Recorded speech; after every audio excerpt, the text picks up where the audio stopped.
Hey guys, I'm back with another live stream. It's Jake's Metal Chat, and I hope you're all well and staying safe.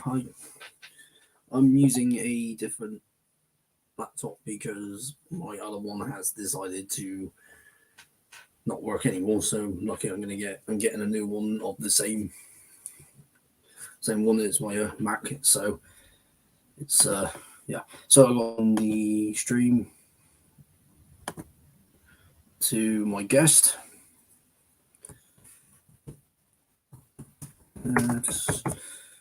Yeah, hope everyone's well and safe.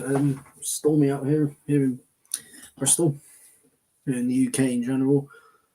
Been very busy lately. I went to a gig on Halloween. It was Conjurer. They were excellent. And I saw Sean James yesterday at the Fleece. And near the end of this week, I'm going to be going up to Manchester. I'm actually going up on my birthday, which is the day before. So hopefully I see a lot of people at Manchester, at Damnation Fest in Manchester. Just going to wait for my guest to come on, get a drink in. Cheers. This is Pepsi Max for now. Got my Warhorns t-shirt.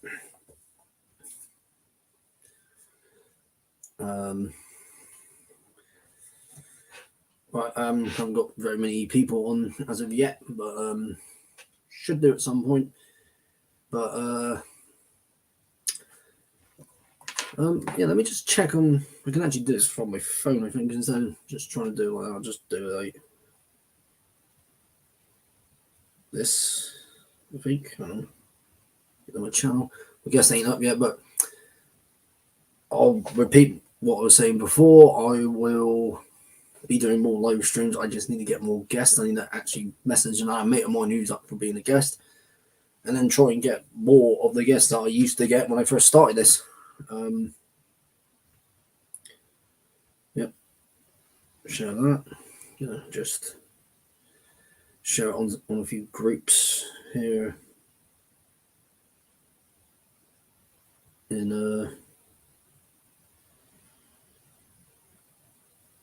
hold on. Yeah. All right, got one viewer so far. Thank you for tuning in. Means a lot.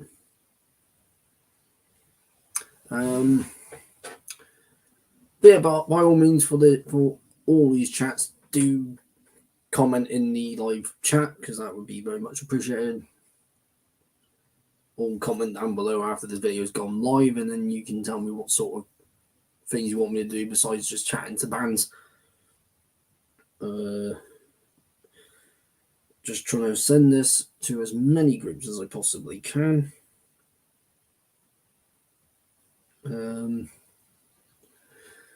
Yeah, a bit tight really, because obviously I've been busy with going to gigs, and obviously I did some volunteering at an allotment earlier, so I'm a bit bleh at the moment.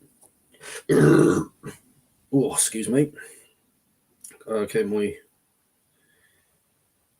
Okay, I've just seen this message. I should have told him I do a live stream now. I haven't seen. I did have a guest. Now guess it's gone. Doesn't matter. But really, you need to try and share this on Instagram at some points, but I don't think you can. Sorry, that was something completely different. Anyway, I'll just. So, in terms of, I think I said this in my last stream. Aventel's EP is out on Bandcamp for £3, digital release. We will be getting physical copies at some point. I'm not entirely sure when, so I have to hear back from my mate who's also the vocalist and does all the management sort of things in the band. Once he's sorted all out, then I share it around, and I will tell you here on my own channel, because I don't know if we're going to do these sort of chat videos on. Okay, just got an email. Give it that. Yeah, so I'll let you know when we got actual physical copies of the Throne of Evil. And yeah, and when showing Warhorns again, we played this festival. Our band is on the back, but I'm not going to take my fucking shirt off to show you because it's not a sort of show. And I just got a message from a friend of mine, like singing a while. Gray, how you doing? We need to do those videos again. The metal chat videos we were doing, you, me, Elric, and whoever else we had on. We had so many different people on, it's ridiculous. Hang on, a friend of mine's trying to get in contact. Okay, he's sharing it on his socials. Have you? Oh, he said not too bad. Not too bad, mate. And yeah, maybe, mate, on the chat we used to do, because I just said I'll pop in whenever, but I thought, no, I'll just pop in. Heavy Metal Hangout, that's what it was called. Heavy Metal Hangout, and he's the only one who's commenting so far because I'm also on Twitch. So for anyone who is on Twitch, I have this YouTube channel. For anyone that's on YouTube, I have a Twitch channel. Was meant to do a radio show of mine from Jake's Metal Sessions, but I had a bit of an emotional day back last month. Had a bit of an emotional week.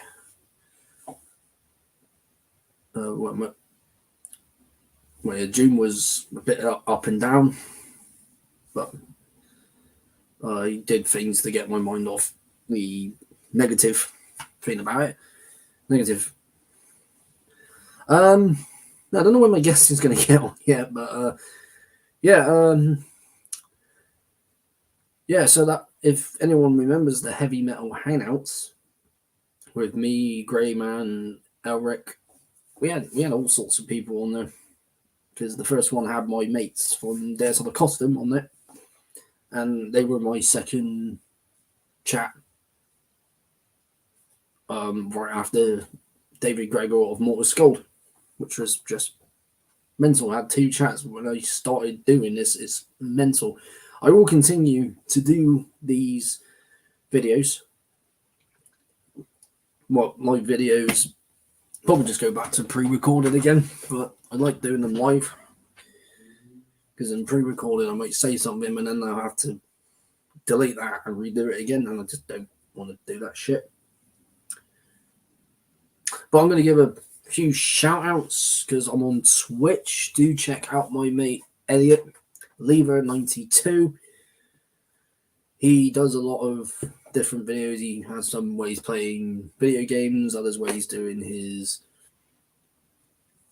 he shows a lot of music videos, and he did play Avintel's single before we had the EP out, so thank you very much for that, my friend.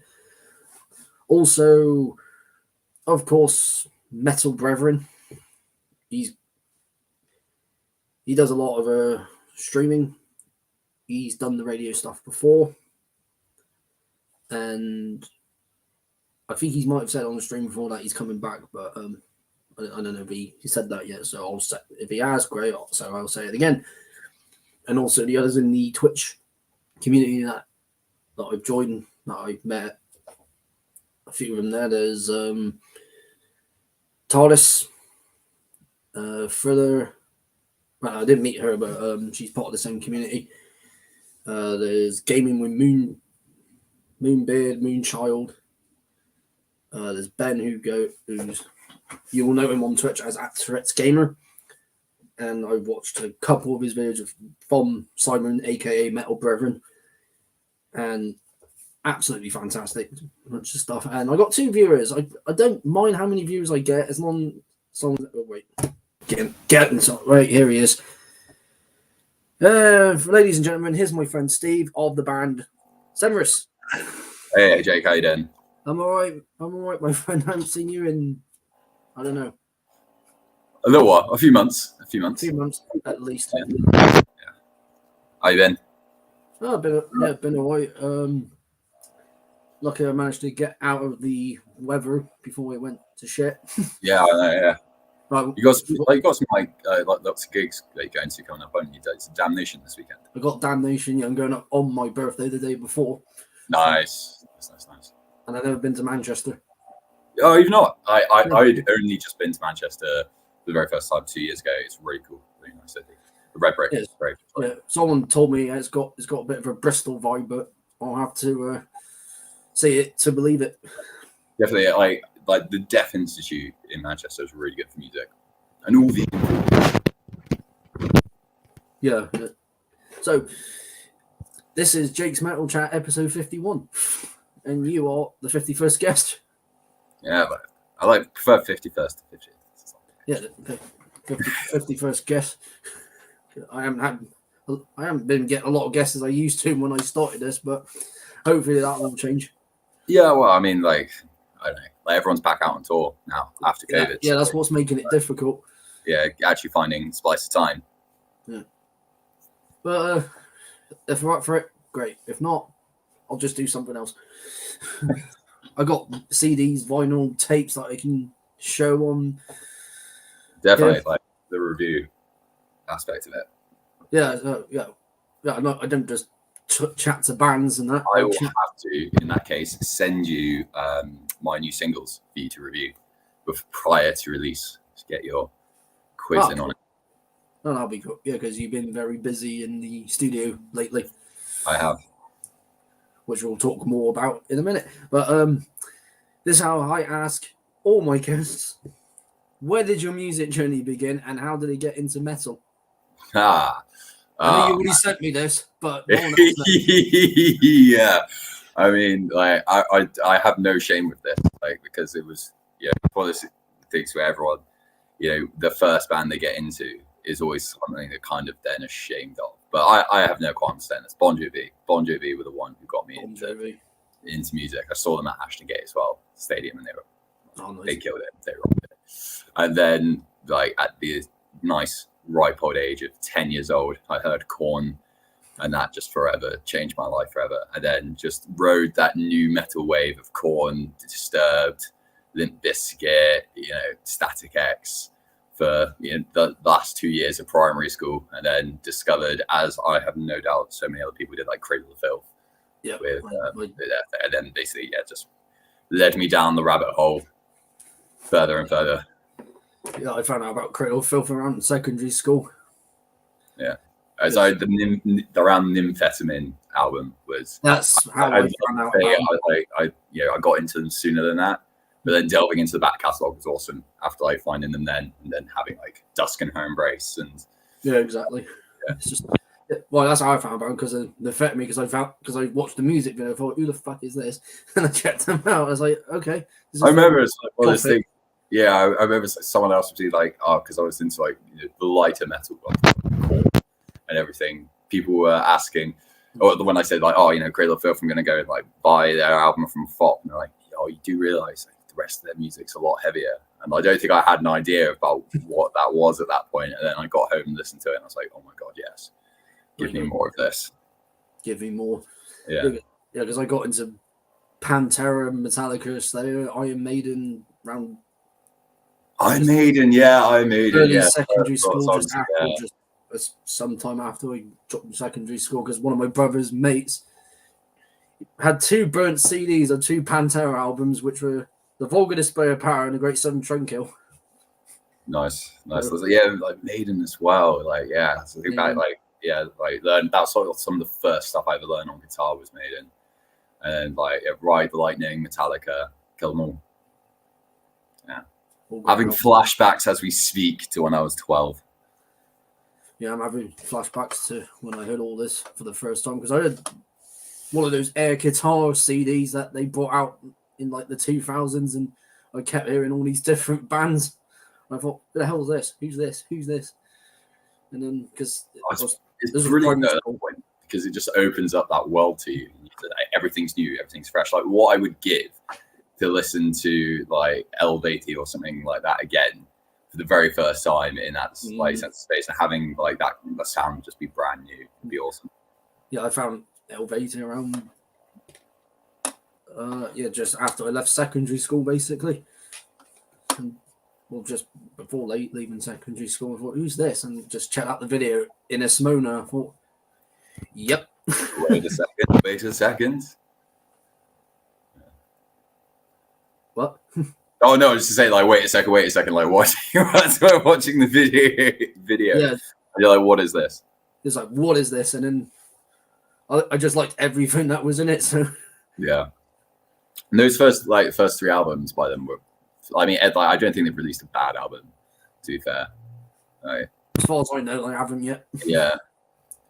So if they do, I'm like, yeah, let's push that to one side.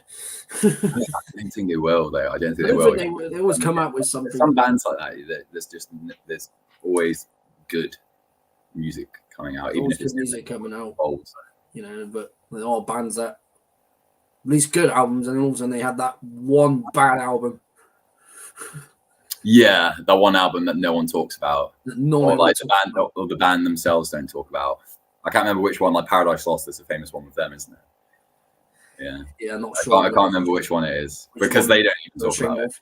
No, they don't talk about it. Yeah, they'll talk about like Gothic or something, but they won't talk about whatever that one is. Or the controversial Host album, where it's like all electronic. Right, exactly. Yeah.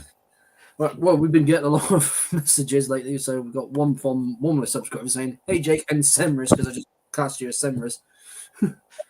Hello. And a mate of mine, Gray, that I haven't seen in a while, he said, not sure I heard of Cenris. Have to check out. Definitely do. If you like folk music. If you like folk music, then you'll love his stuff. If not, then you might be surprised. Who knows? It might be your gateway.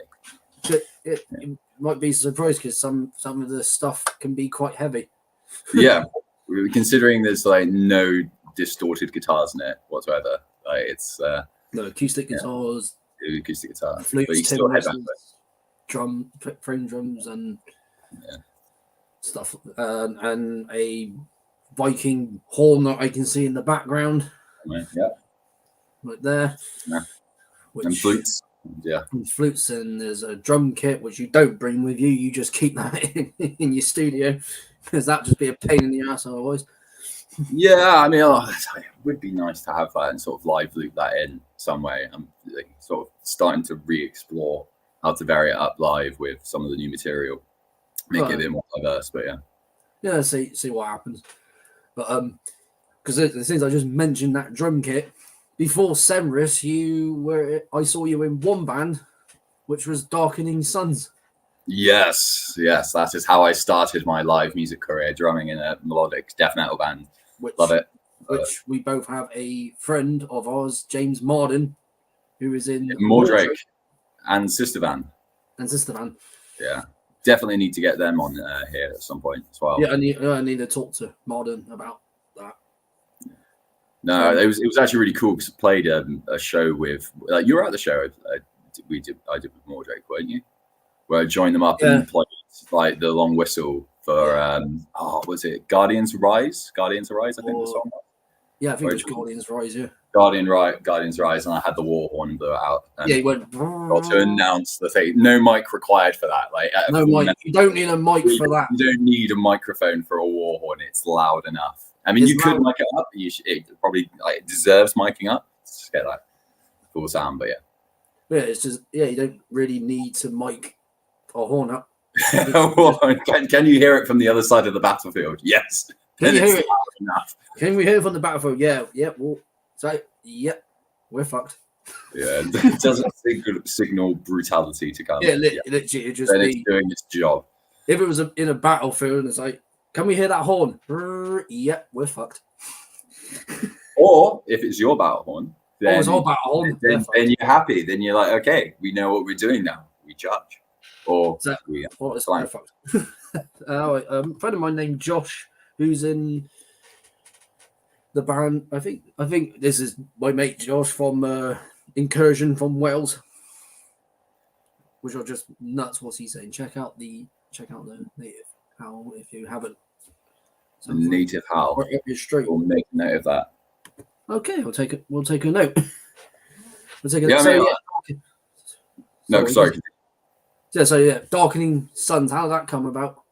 Darkening Suns, yeah. I mean, so that was when I was still at sixth form college, and I had a mutual friend in the vicinity who we hung out, and she was the keys player in Darkening Suns, and they, Emma, and she said like they needed a drummer. I think she was kind of angry that I went and auditioned for it because she, she didn't expect me to do that. But I got the gig at 17, and I remember turning up at the audition wearing like a Fintroll hoodie, and the rest of the guys who I'd never met were just like, okay, cool, he likes Fintroll. That's a good start. It's a good start. And I did like a 30-minute audition, and got the gig, and then it was great. It was like my first experience in like playing live music at 17, like doing gigs in Southampton and down in like Plymouth, Bath, obviously, and Bristol. A lot of fun, a lot of fun, and that's sort of my main musical sort of heritage is from drums. I come from everything from the drums, so rhythm at heart. So I always do enjoy playing drums still, and I still, upon occasion, if I'm bashing around, I'll just play an old Darkening Suns sort of track, and sort of thing. It was my introduction to playing blast beats as well. I never really did blast beats, but we had a few songs which just definitely required it. I just remember one, just it's like 6 minutes pretty much of just constant blast beating and just like drilling myself into it, of slowly, undying after the first, few times of doing it, and just being like, can we play it at the beginning of the set so I don't die? And then like practice makes perfect, as with all things, and I was able to do it. But practicing blast beats. Yeah. Even snuck in some blast beats to like the new song in the studio. The song did not require a blast beat, but I had to do it just like a little 2-3 second blast beat just for me. Just add it. Just add. Yeah. Just add it. Yeah. As a blast beat. Just blast beat. So and I'm guessing that's how you met Martin. That is how I met Martin. And then because I was trying to think if you two knew each other before that, or you met him when you joined. No, I met him at the band at the audition for his band. Yeah. Yeah, because that's how I met him when you guys played the Griffin. Oh yeah, oh god, yeah, that's how I met all you guys. First gig. That's how I met you guys. That's how I met pretty much all of you. Yeah, that was a good gig. I remember as well because I think I was still 17, and I was like drinking in the pub as well for the first time. So 19. Halfway through the show, I was just like, oh man, this is nice. I can get used to this. Yeah, well, good. Yeah, well, with my first band, we didn't play any pubs or anything. We just played the youth centre. We rehearsed that for a few shows, and a mate of mine's barbecue, who was the guitarist in the band. Nice outdoor summer barbecue metal. It's basically like your own version of like 70,000 Tons. Yeah, but this band I was in was like a mix of Green Day, the Ramones, and stuff like that. I was talking about that the other day. I was saying like I gave Green Day so much hate over the years, but actually, like when push comes to shove, like I think I do like Green Day. Like, I love the old. It's one of those things like I wouldn't admit it by wearing a t-shirt, but I'd admit it by saying I don't have a Green Day t-shirt. I did have an American Idiot t-shirt years ago, but it's gone now. I mean, I just had like bootleg CDs of Green Day, just like recorded, off someone else's CD player or the odd song off the radio or something. Yeah, but I don't own any Green Day CDs anymore. I don't think I ever own any one of their albums, to be fair. So, because all my stuff is death metal, black metal, thrash metal, grindcore, doom metal, folk metal, and someone from Twitch has put. There we go. Much like the Sugar and Lorna Shore. Agreed. I'm fairly new to Lorna Shore. I only checked them out like a couple of months ago, and I drove up to Cumbria, the Lake District, and we just listened to Lorna Shore on the way up, and it's just like it's intense. Loved it, but yeah. It's just like you're coming along the steering wheel, and then at one point you do realize, like, actually, I need to focus on on driving and not killing us. Focus on focus on the road. Pull over if you're going to lose your shit. Pull over first. Yeah. Speaking of drummers, like Mario from Gojira, what a phenomenal! Oh, he's a beast. Like, like another band, like not a bad album. Like it changes, it evolves, it's different, but yeah. I met the guys from Gojira when they played Bristol back in 2017 because they did a meet and greet package. Nice. So me and my mate Chris did that. Saw him do a sound check of The Cell, which was cool. And then we all waited in the bit where you enter and the merch is there, toilets, bar, blah, blah, blah. As soon as they came out from the stage, we all went, yay! That's why the hell I'm not. And then got stuff signed, and then had a group picture. And then me and my mate went to the Griffin and just drank there before the gig started. That's why not. Yeah, I mean, I very rarely do meet and greets. Like, I've met a couple of people. Like, I've met Higgirl from Elevated, which was cool. Oh yeah. So walked past because I was having we walked past and stopped and chatted because I was having a drink at the place I was working at the time, just outside on the day off before I went to the gig, and I was explaining to the guy I was working with, who was working that shift, like, oh, I'm going to go see a band. They're like from Switzerland. They play folk metal, absolutely amazing. And I'm like, oh my god, that's the lead single just walking by right now. And so I just had a chat. It's just like that was cool. Like, yeah, the fuck? Yeah, that was nice. And then he was like a chilled out, like relaxed dude. I think he was on his way somewhere as well. So the fact that he stopped just for a little bit, just for a little bit. Yeah, and I think I've said to you before, I don't really do the meet and greet thing. It's not my. I never know what to say. I don't do very much of them. Yeah, if they're wandering around. Yeah. If they're not, exactly. I always view it as like they're busy. They have stuff they need to do. Like, you know, like going up to the merch booth and like saying awesome show. Like, I really enjoyed that. It's like one thing, but then like that's one thing. Yeah. Because I did that at UK Death Fest recently back in September, which was all mixed of death and thrash and black and whatever else was mixed into there. This is like the smaller places with that. They're always good for that as well. And I was actually just remembered one of my like other interactions with like a member from a band. There's Swedish bands I saw when I was in Stockholm called Glossen, and like absolutely phenomenal. So it's very like similar to I Hate God, kind of like not quite stoner doom, but sort of like atmospheric black doom. Nice. I really. Yeah, like Glossen. If you haven't listened to them, check them out. Absolutely. There's so many bands. Everyone just goes. But I mean, like the drummer, or like once again thinking back to drummers for that band, just mugged me off when I went up to buy a t-shirt.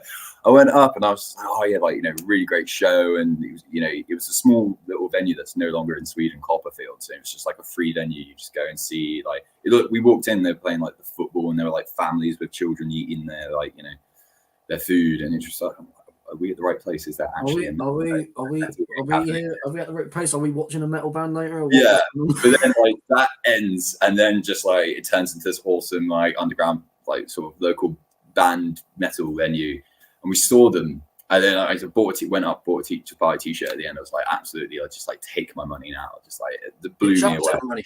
Yeah, and so I asked, he was like, you know, we're from England or whatnot, but you know, I wanted a medium t-shirt because, like, funnily enough, I know I'm a medium, and he was like, you see, well, I'm a medium, so I think for you maybe a large. And I was like, you call me fat, man? Like, I'm just you were.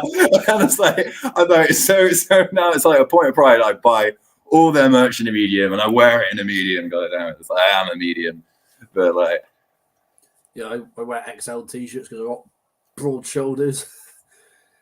I just like wearing looser t-shirts because at least then when it's hot, I can just flap the t-shirt. And I'm cool. Yeah, I know. I agree with that as well. I have like one prototype Cenris t-shirt, and it's in a large, and it's just like perfect for like lounging around for summer's day. So So you're in Darkening Suns. Yep. And I can't remember how long that band lasted now. Good 3 years as well, I think. Yeah. And then simultaneously, I was the lead vocalist and rhythm guitarist in a just straight up death metal band called Witch Hunter, which we never released any material. We just played a few gigs and had a laugh, and sort of very similar of just sort of playing, at your mates' sort of shows. But it was a lot of fun. I think there's a video somewhere on YouTube of it. Yeah, probably is. I'll probably have a look later. Growling my heart out as like an 18-year-old before I fully grown out my hair and like into this microphone. But it was good. I have a lot of fun memories of it as well. Do a lot of growling in Aventail, so I don't do any cleans in Aventail. I just do the growls. Alex does a mix. That's the thing. I'm proper I miss doing the growls. I just like exclusively do cleans now. I'm not much of a singer, so yeah, but it's not the place. I mean, I am thinking about sort of collabing with some artists, like maybe some metal artists, and add in sort of do like a song with Cenris or Cenris featuring like a metal band, and then having that sort of crunchy edge, because it's something that I do in it, but there's not really a place for it in Cenris. It's much more sort of Cenris is more just atmospheric folk, pagan-y, Celtic. Well, Aventail's classed as pagan folk metal. All right, your first single, Throne of Evil. Throne of Evil. Now we have the EP out on Bandcamp, which I mentioned before you came on. It's only £3 for this. It's only £3. So only £3, but it's on Spotify if you don't want to pay. I would definitely immediately following this give a listen to the rest of the EP, because Throne of Evil was good, so definitely I'll check out. Yeah, that's the only one my vocals feature on. All the others are just Alex, and I think one of the others, Elegy, features our guitarist Neil doing a bit of vocals. It's like you basically elevated. Then everyone has a little like part that they add to it. We all had a little part. Yeah. Basically, I got a frame drum which I want to add in at some point. Very nice. We can do a frame drum duet. Yes. Yeah. Try and do some frame drum with Cenris. Yeah. At some point, whenever the hell that can happen, but we're all going to be busy. Oh man, yeah. Because before Aventail even had anything out, I released an album with my old doom band Herbicidal. Yeah, I'm probably like I kicked myself that I never managed to make it to that gig you did, the local one. We only did that one show. I'm trying to reform it with Leon, but depends on the other guys. See, that's the thing. That's why I've just sort of relegated to just doing it solo, because not relegated, but doing it solo, because it's the dynamics of it when you have like 5 members or 6 members or even 3 members. You're getting everyone on the same timetable. It's just, what do you think? There's a lot of solo black metal bands. 100% bedroom projects that just projects. Yeah, it's like, oh, you're not a teenager anymore. Get out in the world. It's like, I'm making music. Fuck you. It will pay off one day, Mom. It'll pay off one day, Mom. I can stay up late. It's not a school night. It's not a phase. It's not a phase. Everyone thinks, oh yeah, metalheads is a phase. They're going to cut their hair soon. It's like, nope. My hair's going absolutely nowhere unless I stop going bald. Yeah, exactly. I have the exact same thing. I made that exact same promise. Like, if I start going bald, it's coming off, because that's not good look. It's like, no one wants to look like keep the ponytail. Just shave it off. But at least I'll still have the beard. I might, just straight, just like shave off for the rest of the hair, like I know, weave it into the beard and just do the System of a Down braided. Yeah, do that.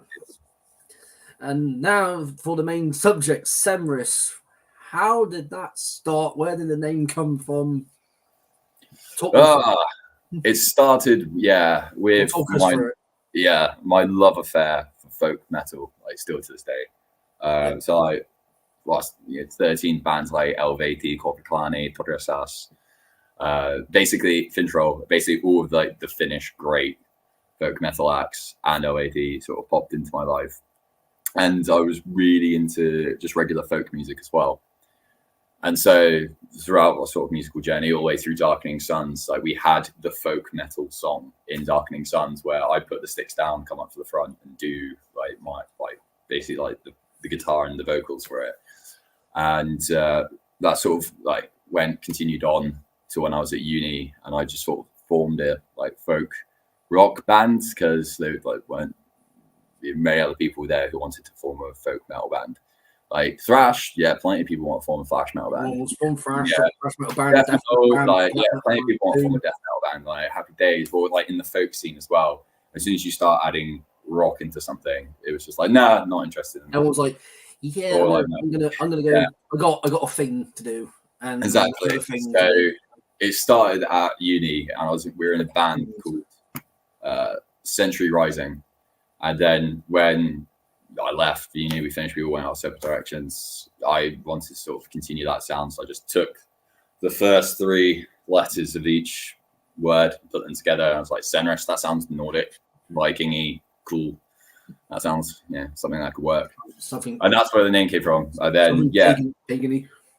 It's on piece. It sounds legit. I was like, I saw the name. I was like, Cenris. It's so nice that you use the soft C, because so many people just go like Cenris. I was like, it's soft. It's not in your face like Cannibal Corpse or something.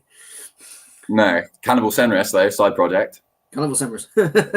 Or it's like Gojira.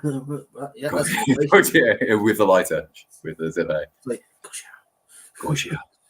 No, so Saucy Cenris, and like basically just kept exploring the folk sort of sound. So took it in more of a sort of traditional metal inspired, but not metal sort of direction, sort of following similar to bands like Faun, Omnia, Wardruna, Heilung, with like some traditional instruments, bringing in that sort of atmospheric dark element, but still mixing it with like the aspects of metal that I love, like the proggy elements. I get a lot of those vibes. I tend to write songs as like metal songs, and then strip them back, like take them off the electric guitar and then put them back onto the acoustic and do it that way, rather than sort of explicitly start writing, like a really folk jig. Which there's a couple jiggy songs that I do, but not really. It's not like bouncy folk. It's more atmospheric, horrific. Because on your first release, which is in my cupboard, I should have got it before I started this. You got Lanigan's Ball. Lanigan's Ball. That's quite a big bouncy. That is a bouncy one, yeah. Yeah, even Lovable Gargoyle can be a bit bouncy in places. Yeah. Like towards the end. Yeah, exactly. Yeah, Lovable Gargoyle. A fun song to play live.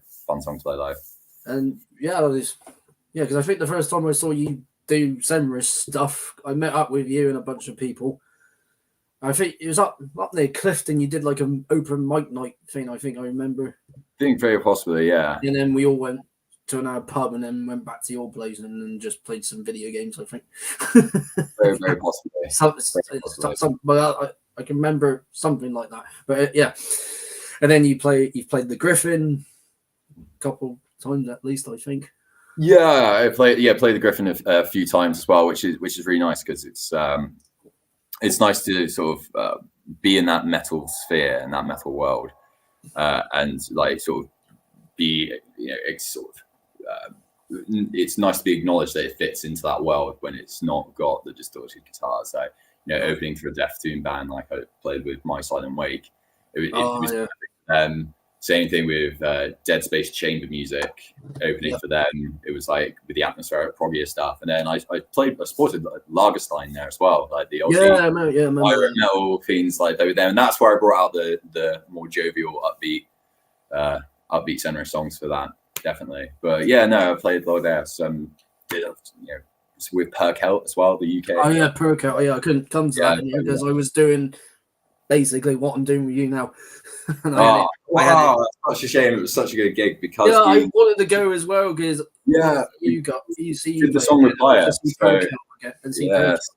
Yeah, so Fire from Perkel obviously joined for a song on the second album. Nice. And that was the only time we've ever played that live together. So it was sort of, yeah. I'm looking at Spotify now on my phone because I can't bother doing there. Yeah, Autumn Moon. That's the first one. That's the first one. And then the other one is Warm the Winter. Warm the Winter, which is brilliant. I love it. Yeah, I mean, I don't want to. I mean, all of my music is all your music great in my opinion. That's why I wrote it. I mean, you're going to say that is your music. You can have your favorite one or the one you prefer more. But I definitely, on that note, I think, Warm the Winter is definitely a remarkable step up. Yeah, because there's Green Gown. I like that one.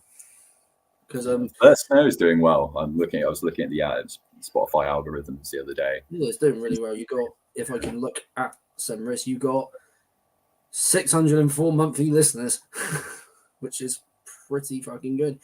Yeah, it's not bad. Yeah, because on Green Gown you got a female vocalist in there. Paya from Perkel. Yeah, cool. Yeah, because I saw Perkel at Castle Fest recently. They were fantastic. Oh, always great. And Found for the first time. And Swulio for the first time. Oh, was it first time seeing Found? Yeah, Found, yeah. Oh, I absolutely love Found. If I'm going to see them for the first time, it's going to be something like Castle Fest or something similar. Yeah, I mean, I've seen them twice at Mera Luna and twice in the UK. The last time I saw them, it was a seated gig. At, I was going to do that. At church in London. It was being in a church and listening to I think Alex went to the same show. Yeah, it's just fantastic. Yeah, Alex went to the same show because I think he went to that and then the next day saw Primordial.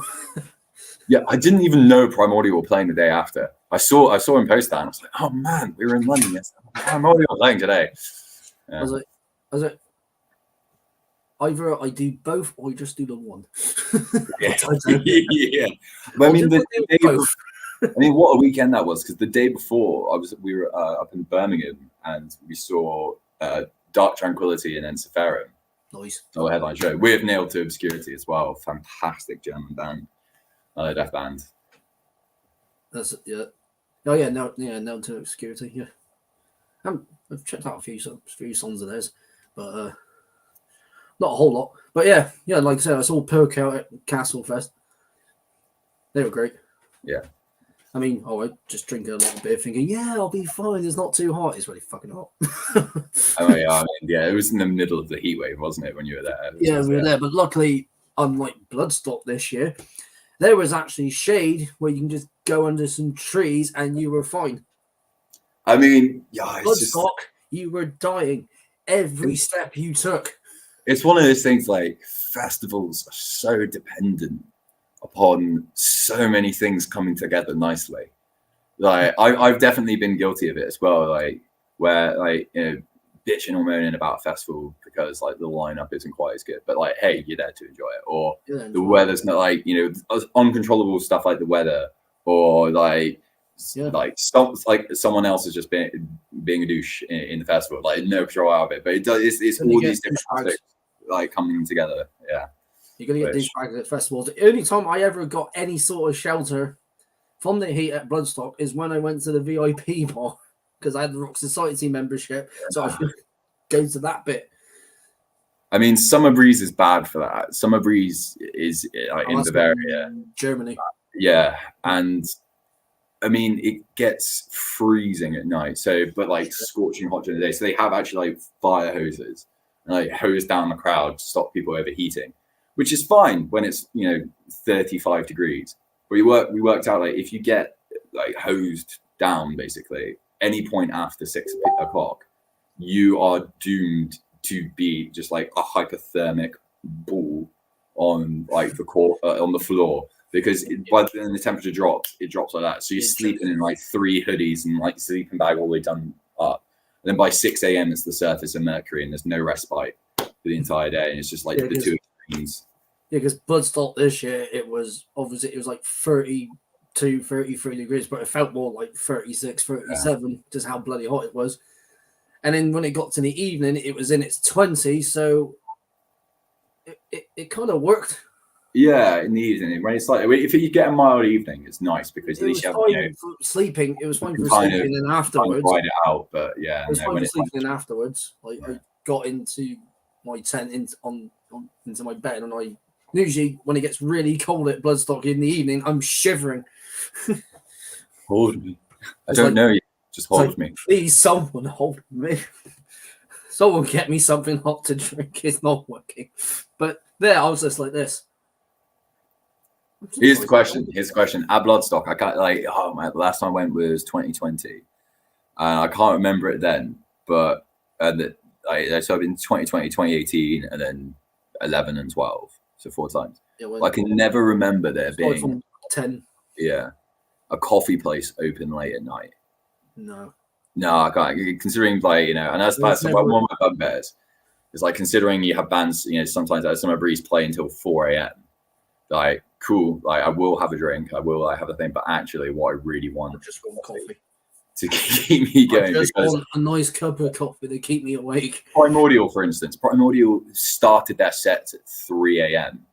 And I was just standing there. I'm just like, oh my god, I'm so tired. Like, but it's Primordial. But yeah, that was me. I have to just, if I can, try and get a quick nap in, but that ain't gonna work. But and then like, I'll be ready by 3 a.m. for this band. 3 a.m. Exactly. Can't function as human being. I mean, that's pretty much the whole festival, isn't it? Yeah, just like Bloodstock. I was just like this, just like, fucking kill me. Just couldn't function. None of us could function. And luckily, I mean, you have a funny story about that. You know how your phone can sometimes put different pictures in categories for you, or tag based on something. But I was having a little quick power nap at Bloodstock, and I was wearing the long black trench coat, big baggy black golf trousers, and unsurprisingly a black hoodie. And just having a quick little power nap, just in the tent area by a place, so, I don't know, that perfect napping hour before you then go for the evening. A friend took a quick snap of just sort of cataloging it, and her phone put it into the category of golf bags. And so apparently, people at Bloodstock having a quick little power nap look like golf bags. Okay. That's funny. Lucky at Bloodstock this year. I think someone thought, it's going to be a really bad hot summer. So at the shop in Midgard, they had a freezer with ice. Like an actual plugged in one at this point? Those freezers you normally get with ice cream, the freezer with ice cream in it, but it was just bags of ice.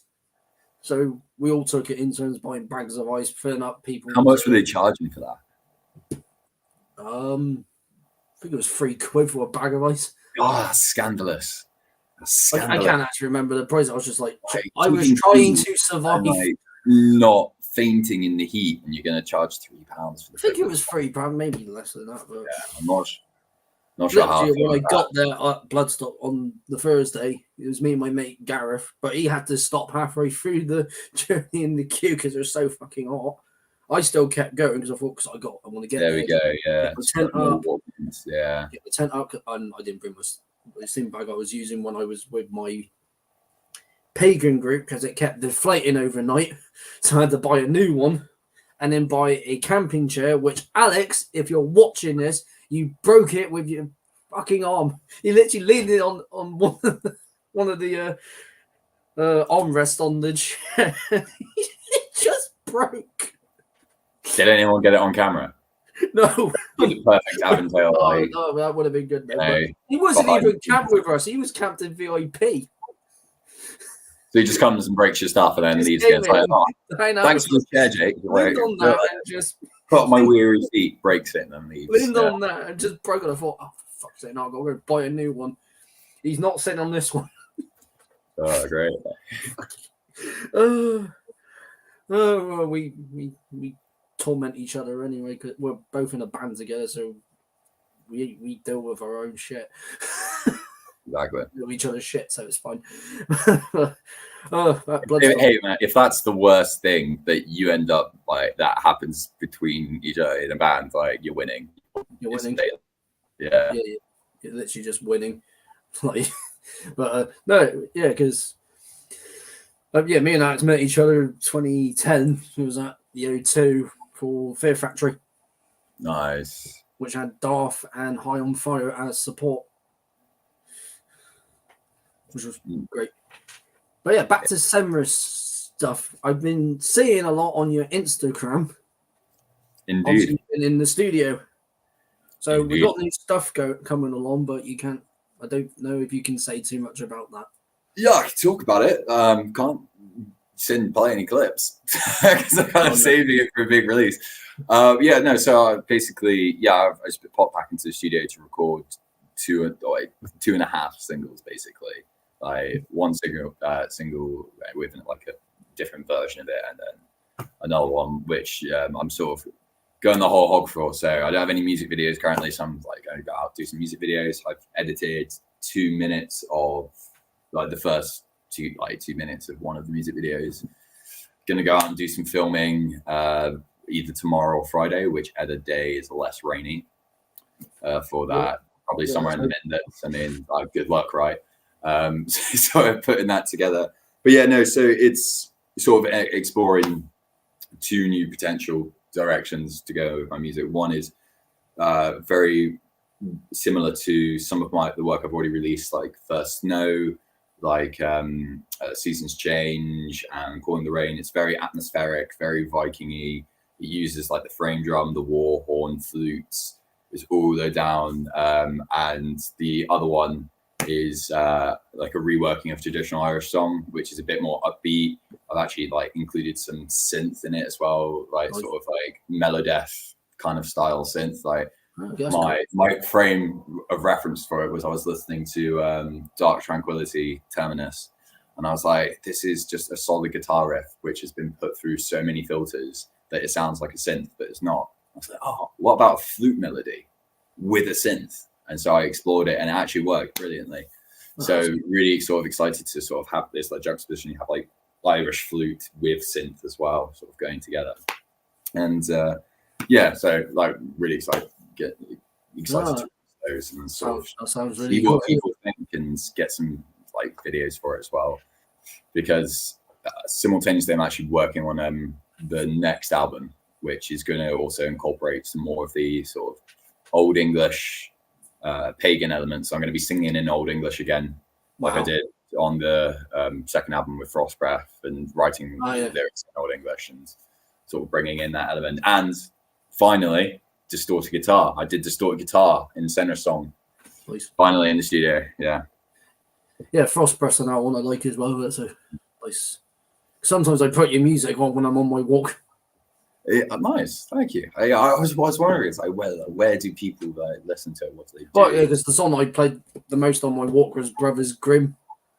Oh, nice. Yeah, it's a good one. I like that. It's like 9 minutes long. You can sort of get into it. When it gets to that, dun, dun, dun, dun, dun, dun, and then the diddle diddle diddle just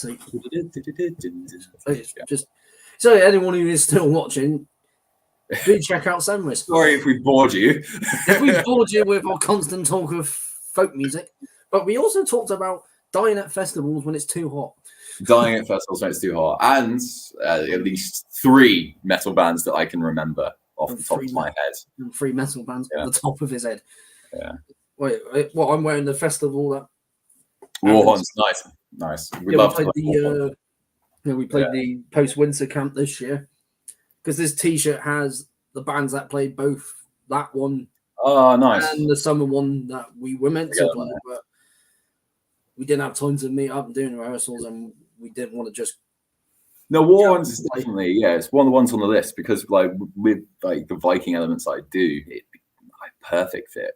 Perfect. Yeah, you guys might. You'll fit pretty well. Yeah, I'm repping on that note, I'm repping Amorphis at the moment. The prog Finnish giants that they are. Yeah, they're fantastic. Like, we saw them at the Fleece. At the Fleece, yeah. That was amazing. I'll never get tired of listening to or saying Amorphis. Like, No, you can't. like you know, talking about like clean vocals versus growl vocals, like how Tommy can just switch between them. I don't know anyone else who can do that as well as he. Well, I don't know him personally. I don't know of. I've tried, but I failed. Yeah. I mean, I had the capacity to do both, but not as quickly and seamlessly as that. Gray just said something about only Tails is cool for me. Okay, he only likes Tails from Link's version. Well, yeah. I love it all. I love that album as well. My Cantelé, what a song. Yeah, I mean, I love anything Amorphis brings out. So I'm not just like, oh yeah, I just listen to their more death metal stuff. No, listen to everything, because I got the book Rotting Rage to Misery, the history of Finnish death metal, mentions Amorphis about how they went all death metal, and then basically what they are now. Which is impressive to do, man. Like, it's so often you can sort of get typecast into one sort of dynamic of it. It's hard to break out of that. Yeah, because what I read about a lot of the Finnish bands, the death metal ones, they got bored of playing death metal quite quickly. A lot of them did anyway. I mean, they wanted to do more stuff. So Amorphis, explore. Like, music is there to be explored. Like, it's a lot of things with that, like death metal, black metal. Like, I love my black metal. I went to see Gals Weird the other week in London. And and same like we saw Karak Angren as well at the Fleece. You were there as well. I absolutely love it, but I can only take about an hour of it at a time. Then I need to go and listen to something else. Like, I can only handle about an hour of black metal, and then I'll come back to it. Inevitably, I will. But I need to listen to something else. I just listen to a mix of things now. Mainly, I'll just put on my walks just a lot of death metal. But then I'll put on something folky like Cenris, Waldruna, Highland, Fawn, Srulo, or anything like that. Yeah, Srulo, they played Castle Fest this year. They were brilliant. Because one of the guys who was playing with him is in Paralysis. Oh, really? Yeah, he was playing with him. And Paralysis were... well, we didn't know if they were still going to play because what's her name? It's the female vocalist in Paralysis. She got COVID, and they didn't know they were going to play. But then she got better, and they did play in the end. Oh, she managed to play. All right, managed to play. I'm trying to remember. I know who I'm on about. I just can't remember. Python SD's like, not sure where we're going to play. I had COVID. Are we going to play yet? So, don't know. Well, because we didn't know where it was at, and all of a sudden we got news like, oh, Paralysis are playing.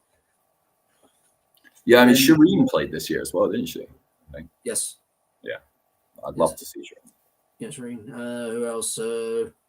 Repalier played. The Sid.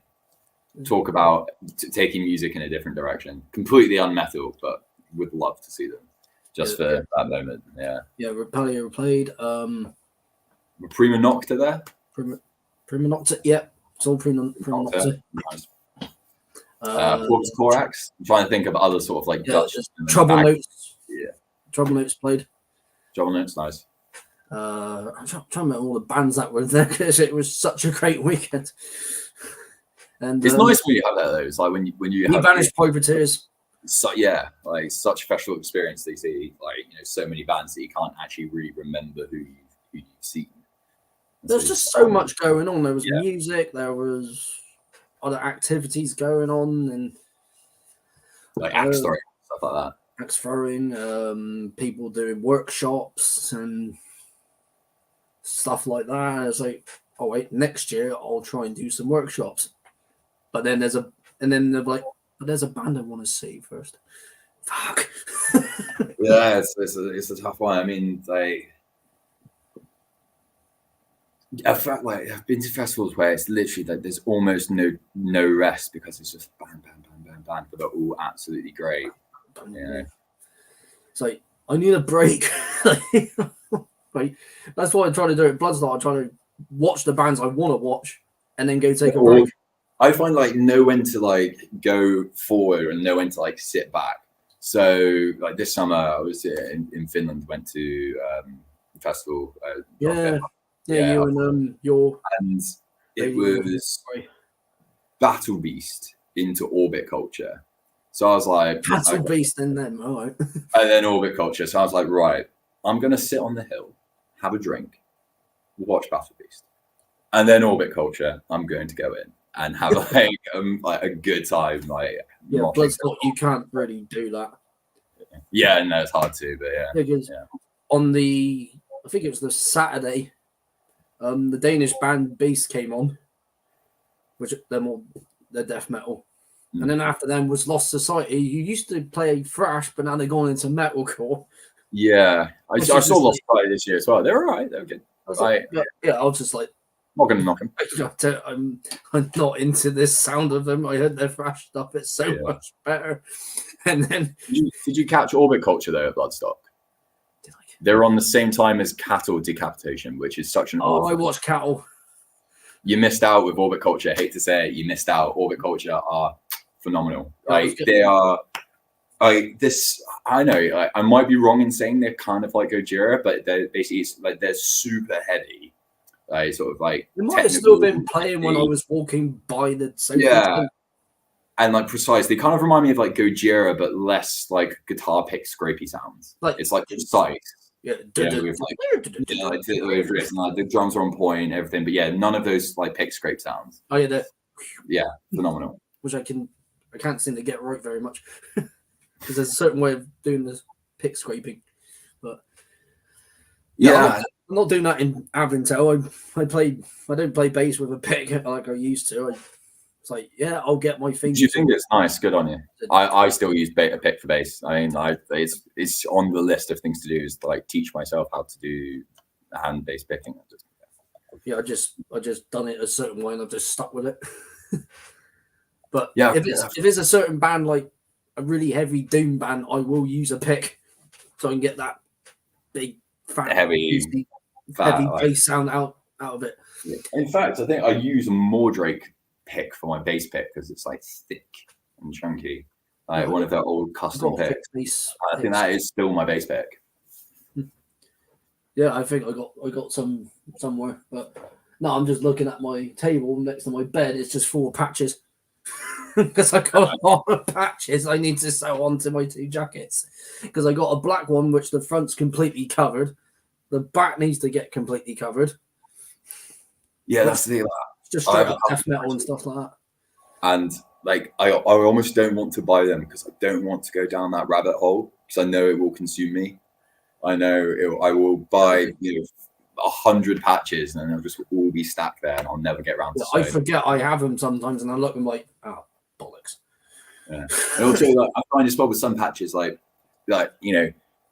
the perfectionist in me wants it to be like perfectly uniform. So like it's completely covered on each side. And you get, one band where they just do a really obscure shape patch. And you're like, got a couple of those. Gonna fit around there. I'm never going to put that on a battle jacket. Yeah, I got a couple of those. One's on the back of my black one. Is an old death metal grindcore band called Ibatogo.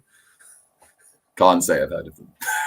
They're not going anywhere. I've been a band since about 2007. Okay. But they're very horror themed, so I think let's look at my jacket again. Mortician. So basically using horror samples from horror films. I like that. I like the essence. So you hear a horror sample and then it just go into this like and then blast beat for 3 minutes and then another horror sample. It's like a chug chug chug and then it's like the death metal version of like an industrial Combi Christ song. Movie sample. Music. Movie sample. Yeah. Movie sample, music. Yeah. I'm trying to think. Wait. Waldron uses a lot of atmospheric stuff, but they don't use samples. They just when I saw them in Birmingham back in March. Miss them. I keep missing Waldron. They were brilliant. There is not a band which is higher on my to see. Actually, no, that's a lie. Rotting Christ are higher. I want to see Rotting Christ. Same Rotting Christ. Yeah, those are the two. Rotting Christ and Wardruna, I would definitely want to see that. They're at the top of my list now. Yeah, because Wardruna only had one support act, and that was Joe Quill. I've seen Joe Quayle. I've seen Joe Quayle a couple of times. Yeah, she was amazing. She's good. She's good.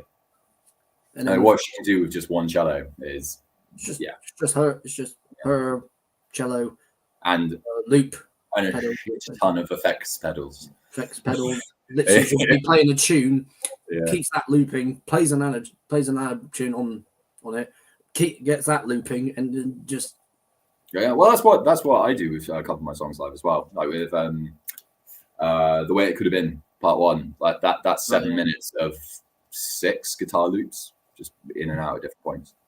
Bloody hell.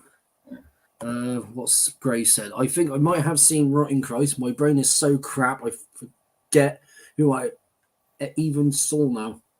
See, I'm a proper nerd for that, though. I like that. I actually sat down during COVID when everyone had too much time on their hands. And what I did was I sat down and made a playlist with one song by every single band I've seen live.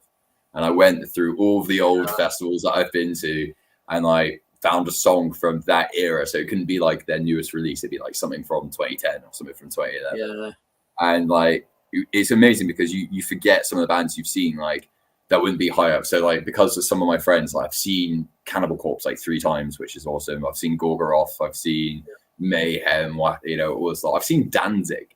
Sorry, not Danzig. The Misfits, full original lineup. Like, I'd never buy a ticket to go see Misfits normally, but it was just like a cool thing that I've seen. So yeah, it's like, cool. Original members of Misfits go. Yeah, that's just it. But yeah, it's time consuming, but it's really nice. Like if I don't know what to put on, I just put on that playlist because it's like 32 hours long. I did do that over lockdown. I didn't see what bands I saw over the past. Just reminiscing, just like staring out the window, being like, it would be nice to go and see some bands again. Yeah, just looking out the window, like, yeah. Because 2020 that was just a shit year. Because the last big gig I went to was Testament with Death Angel and Exodus. Nice. I've yet to see 3 Exodus. Bay Area thrash metal bands. Yeah. I would like to see Exodus. Just incredible. Yeah. I was like, do I want to get in the pit for Toxic Rocks? I'm just too tired. But then I met Steve DiGiorgio and Gene Hoglan afterwards because they're both in Testament. Nice. So I was like, oh, Steve DiGiorgio's out. I'm going to chat to him. Gene Hoglan's out. I'm going to chat to him. Just like rotating through. Just rotating through. And because me and my mate, since you just mentioned listing all the gigs you've done, me and my mate Chris have seen pretty much the same bands. Either he's seen them more times than I have, or I've seen them more times than I have, or it's 50-50. And he said, oh, how many times where did we see Gojira to? It's like, Bloodstock 2010, this. I saw him in Wolverhampton. You didn't. You saw him at Reading. I didn't. Blah, blah, blah. It's incredible, the memory with that, though. It's just like how precise it was. Like, I'll be listening to it. I just be like, oh, who's this? Like, and then go and look at the phone. Instantly remember where I was with this band. Like, there we go. Like, Rotting Christ. Where do they see Rotting Christ? Bloodstock. Right. It's also incredible, like, how many bands you can just see, like, in really quick succession or, like, spread out over a long way. So if it's like, like, talked about Dark Tranquillity earlier, like, never seen Dark Tranquillity until this year. Like, I didn't see them until Bloodstock. Seen them 3 times in this year, and we've got a ticket to go see them in London on the 25th with Elvatian Amorphis. Oh, yeah. So I'm going to see them 4 times in 1 year, having never seen them before. At that point, I might actually, I'll have to buy a Dark Tranquillity t-shirt. Like, I'm taking the money to buy a Dark Tranquillity t-shirt to see them 4 times in 1 year. Because I saw Dark Tranquillity at Bloodstock this year. Yeah. Because they were headlining the Thursday on the Sophie stage. Nice. Which I thought, big band like that, headlining Thursday. Okay. I mean, I'd take them like headlining the Sophie stage, but the problem is like not on the Thursday though, because everyone's I thought that was a bit of an odd choice. Whereas like actually, like they deserve to be on the main stage 1 or 2 before the headliner. if not, they definitely won before the headline. Yeah, because they were supposed to be playing on the main stage like the year before. Saturday. Wow, yeah, exactly. But I mean, like as with all those things, like music is so subjective. Like you can just go onto the Bloodstock forum, and you know, someone starts a thread being like, "I want this band for next year. What do you think?" And you put a band you want, and then just I kept doing that at one point. And I'm just like, what was my favorite one? Like there was a melodic death metal Facebook forum, and I remember like saying to my girlfriend, like, should we just watch? Should I just put this comment knowing that it's going to get hate, and just watch the comments going in? And the question was, what does everyone think of like the release of Clayman by In Flames? And just hate, constant. Hate. It's like hate. It's like it's the same album. It's literally the same album. Just hate. I can see why. Because I think I heard one song from that one, and I was just like, "This is not the In Flames I know. This ain't Chester Race. This ain't Luna. Luna Strain. This is not what I know. This is none of this. No, the more deathy stuff. Yeah, the more mellow stuff, mellow death stuff. You know, well, because speaking of mellow death, I'm seeing At the Gates this year doing All Slaughter of the Soul. Nice. I caught them a few years ago, and it's class like sort of pioneering. Because I went and saw Sean James yesterday at the Fleece. He's a funky blues musician. Because I saw him last year at Feckler. Oh, nice. And I mentioned, I'm going up to Manchester on the day you're playing Newcastle, which is my birthday. They're playing Newcastle. And I thought, do I go to Newcastle and then go to Manchester? Or I don't know. I've got to do it before I have that extra day. I'll do Manchester. They even play Manchester the day before I even go up. Oh, I could have just gone to Manchester early, seen Sean James again. Yeah. And then as soon as I told him, I'm going to Damnation Festival to see At the Gates do Slaughter the Soul's entirety, his face lit up. He loves that album. I mean, it's a phenomenal album. You can't go wrong with it. I mean, I got CD and I also got on vinyl, which if I got enough time on my hands, I might actually put it on later and just listen to that album. I've yet to get into vinyl. It's one of those things like, I got tons of the damn things in this. I'd like to be. I just don't have the money for it. Don't have like expendable income for that. Yeah, I got too many vinyl to. Don't say vinyls, people. That's the wrong way of saying it. Because people say, "Oh, I got vinyls." It's vinyl, you tit. Is it not vinyl? Yeah. Hang on. Yeah, here we go. At the Gates. Great album. Slaughter the Soul, which is, it says full dynamic range, whatever the fucking hell that's supposed to mean. Did they just bump the sound up? Yeah, the nice pressing of it. The nice pressing, and I got recently Conjurer because they played on Halloween. Nice. Which was absolutely fantastic. I'm not going to get too many more, but I do have. My mum gave me her copy of A Kind of Magic by Queen. Also a solid album. I mean, not sure. I love Queen. Put them on immediately next week. But I love Queen. I know I love Queen as well. Like Queen are great. I got into Queen because of my mum, because she played Queen a lot when me and my brother were growing up. 100% in the car. 100% in the car. Just like in the car or at home or Queen, Eric Clapton, Pink Floyd, and like some others. But it's just because my mum, it was Queen, Elvis, Frank Sinatra, things like that. My dad, on the other hand, it's Dire Straits, Bruce Springsteen, Earth, Wind and Fire, Cool and the Gang. He likes a lot of that stuff. So I haven't listened to a lot of the funkier stuff like Earth, Wind and Fire in a long time. But if I'm going to put on a song, it'll be the song September because it's just a bouncy number. I mean, after working in a nightclub where they had regular funk and soul nights, I don't really choose to listen to that anymore. I like it. It's perfectly acceptable when it's on the background. but I just can't. I can't. It just reminds me of serving people 2-for-1 cocktails. Yeah, you're just like, shut up.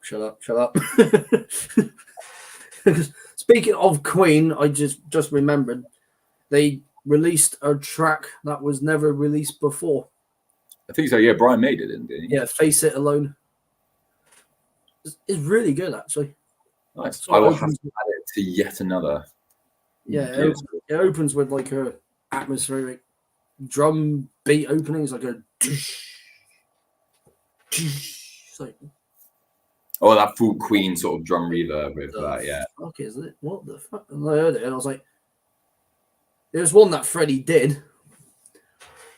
But it sounds like Queen. It doesn't sound like it can just neatly slot into the disc. Yeah, it literally just slots into whatever album it was supposed to be on when they recorded it. But obviously, Linkin Park did that as well, didn't they? There was something with Chester. I think they did some songs that Chester did but never released them. They may release them. That is a band where it's just like, for me, it's Hybrid Theory. That's it. Like Hybrid Theory. I was one of those people. Like, I still am. I like Hybrid Theory. Yeah, like it's just Hybrid Theory and then nothing else. So yeah, so Hybrid Theory done. Yeah, pretty much like done. Just off. Yeah, because on the day when Chester died, there was a band playing at one of the venues in a old market. I can't remember which one it was, but it was a band just playing nothing but Linkin Park songs. Oh no way! Which was like were they actually a Linkin Park cover band, or did they just change their set? They just changed their set to play. Oh, that's awesome! That's so cool. So they played stuff from Hybrid Theory, stuff from really after cool. Hybrid Theory. Oh, hats off to them.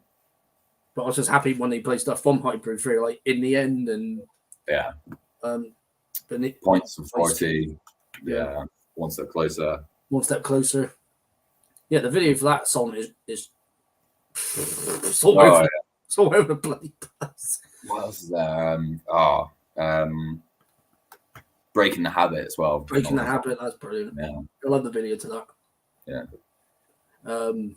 We're obviously talking about albums, obviously Metallica, we mentioned Metallica, they got Kill 'Em All, Ride and Lightning, Master of Puppets, which were the only 3 albums to feature the legend that is Cliff Burton. And the reason I started playing bass a lot more. And then got Jason Newsted on And Justice for All, even though his bass doesn't even come through. because Lars had too much influence in the studio. Because of the other members of Metallica. And the other members. Yeah. Just hazing the absolute shit out of him. Yeah. They were still grieving over Cliff's death, and they had to take it out on somebody. Yeah, no, pretty much. I mean, oh man, it's just like the internal politics. I think that's unhealthy. Take it out on a punching bag or something. Yeah, not each other, man. Peace and love. Peace and love, man. And then there's the Black Album, which then Jason's bass started coming out on more because Bob Rock was like, "No, we need the bass in this." Like the Black Album, like just a true work of art. Yeah, because I literally go from Kill 'Em All to Black Album, and then I still listen to stuff from Load and Reload. Yeah, they've got some good songs in there. Sure. Reload's got Memory Remains, Fuel. Yeah, I mean, Unforgiven 2. Unforgiven 2, I was about to say. I mean, you can question some of the lyrics in Fuel. It's a great song, but give me fuel, give me fire, give me. And then Attitude. Attitude. Oh, I've forgotten about Attitude. I put that on my walk like a while back, and I was just like, like walk like a badass sort of music. Yeah. It's just like, like this. Yeah, come the fuck up. Don't mess with me. Sorry, not sorry. And of course, there is that one album people don't really talk about, and I think you said you liked it. At this point, I wasn't sure you're going to bring this up because I think this descended into a long conversation before I brought it up. I like Saint Anger. The snare, I agree, is one of those people like garbage. It is, but on it is garbage. As I was saying, when you talked about how I got into metal, and it was like I got into metal through new metal. No apologies, so that's it was around at the time I started listening to metal when I was 10. If Metallica did a new metal album, it was Saint Anger. So for that reason, I like Saint Anger. It's Metallica doing a new metal album. Yeah, I mean, and there's still some good songs like yeah, you got Frantic, Some Kind of Monster's all right. There's another one, the Unnamed Feeling. Unnamed Feeling. That there's parts of Unnamed Feeling that is like quite strong, very strong. Yeah, I think why people didn't like that album too much. Obviously, the snare sounds like complete piss. It sounds like a garbage can. Sounds like a garbage can. I mean, like, they're basically doing what Slipknot started doing on bloody Duality. Well, Slipknot just started doing that on Slipknot because they were bringing in the new metal with the decks and then with the baseball bats as well. Because I can't remember which song it is. There's like Corey Taylor basically raps on like Slipknot on one of the songs. Yeah, just literally a little rap verse. You just rap. And then you stop doing that after that, which is like good. Corey Taylor, you don't need to rap. You're good enough already. Yeah, literally just fucking like just raps one song on one song, and it's just like okay. Yeah. That's the first question. Like once again, Slipknot, like a band, phenomenal, like whole discog, absolutely phenomenal. Like I think for me, Volume 3 is the one. Like Volume 3, in terms of production value, it's better than Iowa and Slipknot, but it still has that aggression. And it's also a little bit more like musically mature. Well, where they go. I love Subliminal Verses. Is just a fantastic album, but one of my favorite album by Slipknot is always going to be Iowa because it's just pure fucking aggression. Yeah. I mean, like, there's like definitely some like standout songs like on there. But I also love Subliminal Verses because it's got that in your face energy, and then you get songs like Valerium. Is it Vermilion? Yeah, that's the one that it's heavy, but it's melodic. Yeah. I mean, that. I remember learning the outro for that on guitar when I was like at school, like 13. Just bang, happy days, off we go. Happy days. Yeah. I mean, but also like Blister Exists off that album. Oh, Blister! So much fun to drum along to. Yeah, I think I learned one bit of Pulse of the Maggot. If you want it, you can have that. Real Pulse of the Maggot. That, I mean, every time someone says Pulse of the Maggot, I just immediately do that. Like, I can't do not sing Pulse of the Maggots when I say Pulse of the Maggots. Pulse of the Maggots. And if you wanted to have it. We're on a Pulse of the Maggots. Yeah, exactly. But yeah, because I've seen because I still got all Slipknot's albums. I did have Stone Sour for a bit. Never fully got into Stone Sour. I have to say, like, just as far as that sort of thing, just like give me Slipknot and I'm good. Like I said, all my stuff is mainly death, black, thrash, doom, grindcore, folk metal, folk music, some classic rocks in there. I got Fleetwood Mac's Rumours on CD and vinyl. I love Mac. People can judge me all they want. I love Fleetwood Mac. If I started listing some of the stuff I listen to, man, you'd end this metal chat immediately, like full pan, like from you and I like a lot of the same. Yeah, stuff. Totally on catalog, like heavy Finnish industrial metal, like Rotting Christ, all the way through to like Aurora. She's a Norwegian pop artist. And it's just delightfully nice to listen to when you're in the kitchen cooking some food. It's just like, Yeah, exactly. I mean, because like I said, I'll go from something like Dismember, which is just old school Swedish death metal, to Waldruna, which is atmospheric folk music from Norway. And then I'll go to something to like something traditional Irish folk. And then I'll go to heavy and go to something heavy like Godflesh. So it's just mix. Because everyone thinks, oh, metalheads, you only listen to metal. Not exactly. I have some punk rock. I mean, like folk punk is about as far as I go. Like with punk rock, there's like the odd song I like, but like folk punk is about as far as I go. Like Levelers, type thing. Ferocious Dog as well. They're great. Yeah, was another. Trying to think, they're sort of folk punky in a way. Dropkick Murphys. Yeah. I The like three them. songs I know by them, I Yeah, enjoy. like 1, 2, 3 songs, but I know they're playing next year in Cardiff. Shipping up to Boston by Shipping up chance. to Boston. Rose Tattoo by chance. Yeah. And State of Massachusetts. There's a Massachusetts. There we go. The three Those are like the three main songs. The three main Dropkick Murphys. But then I might just get a big Dropkick Murphy fan in a minute saying, "But he got all this other stuff." I know that. Yeah, man. I mean, of course, like they got a lot more stuff. I get that. Yeah. You know, as does every band. But yeah, they're just a great band to either, I don't know, work out at the gym, sort of music. Yeah. Just enjoy like a drink to on a Sunday afternoon. Right? Drink on a Sunday afternoon. Yeah, but when I did go to the gym, I just put on the heaviest band I could get on. So it'd be like Nile or Ingested or. I've recently found Bloodywood is really good to run to. Bloodywood. Bloodywood is really good to run to. This year they were.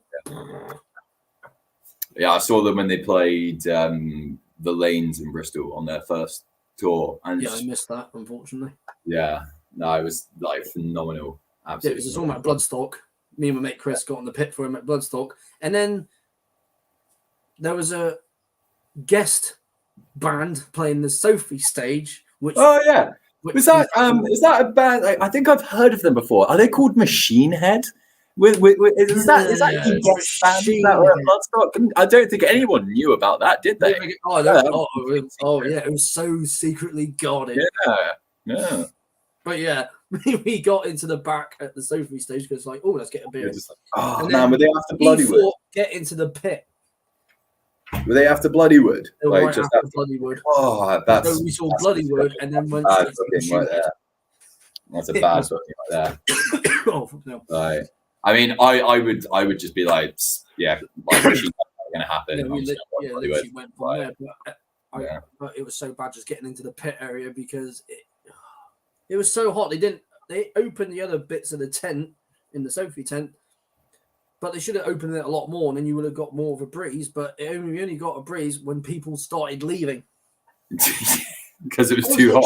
I was literally just like a puddle on the floor.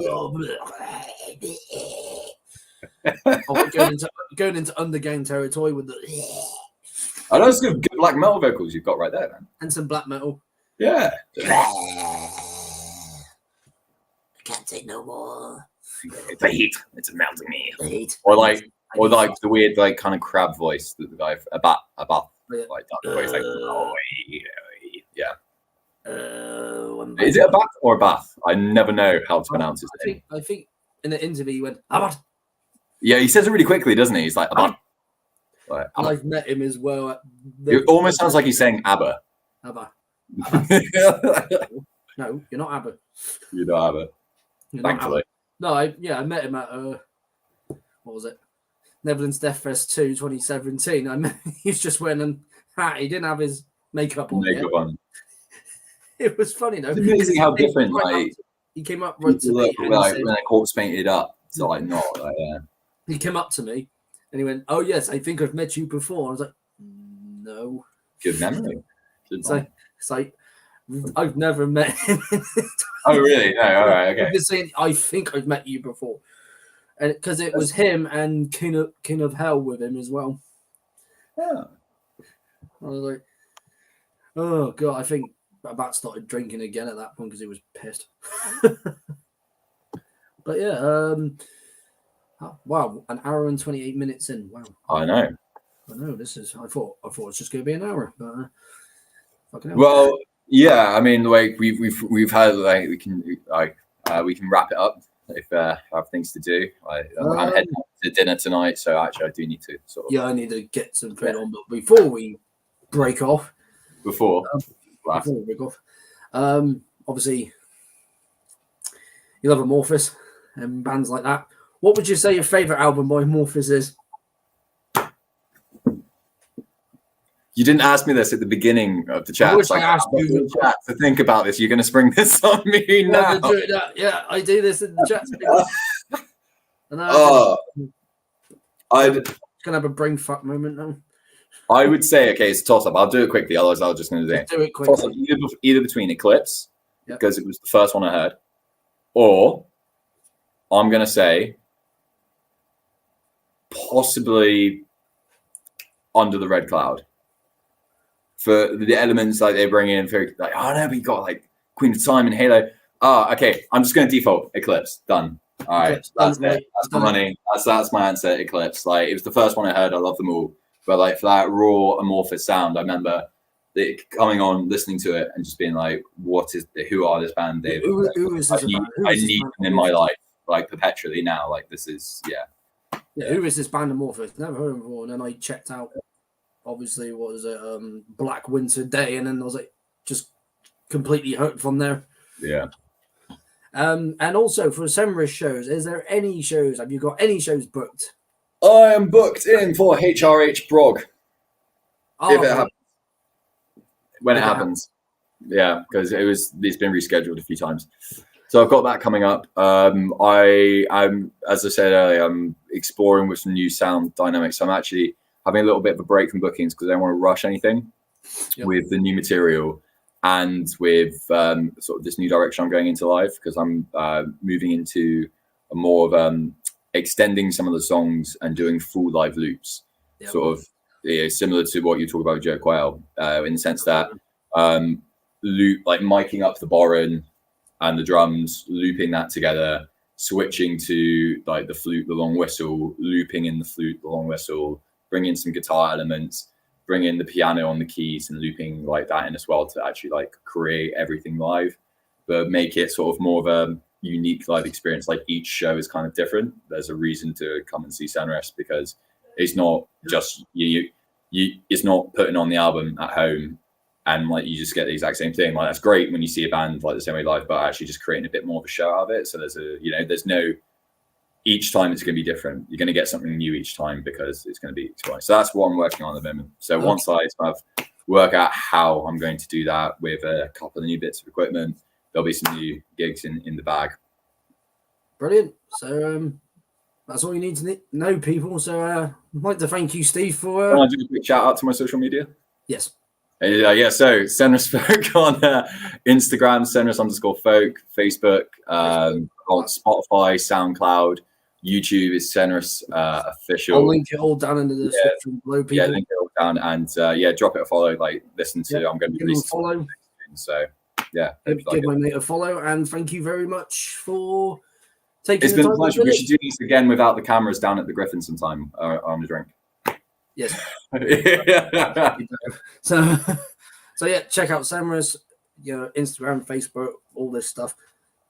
If I get a chance to see him live, do so.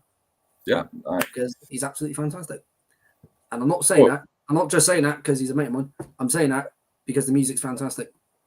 Appreciate that, man. Cheers. Thank you all for tuning in, all two of you, and also to thank my mate Richard Dursley for liking the video on Facebook. Hey. Thank you for that, and I need to talk to him again about a film we're doing at some point this month. But I'll talk about that another time. Anyway, see you all later. More chats on the way when I have more guests. Cheers, Jake. Catch you soon. Catch you soon.